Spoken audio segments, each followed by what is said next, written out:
How long does a jury have to deliberate in a civil case in the state of New York? You want to learn? Come join me. I'm Gerry Oginski, a New York medical malpractice and personal injury trial attorney practicing law here in the state of New York. The short answer is, as long as it takes.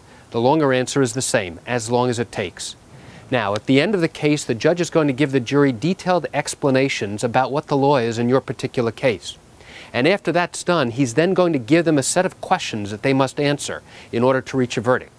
And in an accident case, in a wrongful death, or a medical malpractice case, the questions will typically be something like this. Number one, was the defendant negligent? Now, what does that mean? It means, was the person who you are suing careless? Yes or no?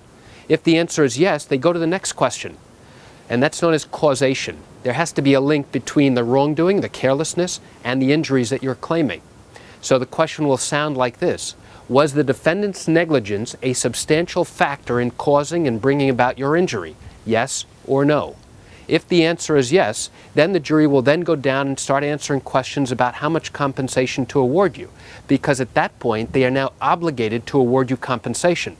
And depending upon the type of injury you have and the type of claim that you're bringing, they will then go ahead and start evaluating what was your past pain and suffering from the time of the wrongdoing up until the time of trial. What type of pain and suffering can you be expected to have for the foreseeable future? That's known as future pain and suffering. What are your lost wages? What are your medical expenses? Now, you may also ask yourself, does every juror sitting on the case have to answer the question? The answer is no. In New York, there are only 6 jurors that will sit on your case. Only 5 out of 6 have to answer each question. You may also ask, does every juror have to answer the same question? The answer is no. There has to be at least 5 jurors, and they don't all have to be the same. 5 out of 6 jurors have to answer the question yes, yes, yes, or no in order to come to a decision and a verdict in your particular case. So why do I tell you this? I tell you this because in all likelihood you have questions and concerns about your possible matter and the accident or the treatment that you received. Well, the only way to know for sure whether or not you have a valid case is to pick up the phone and call me. This is what I do every day, and I'd be happy to chat with you and answer your legal questions.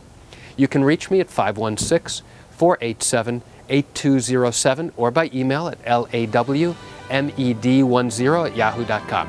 I'm Gerry Oginski here in New York. Thanks for watching.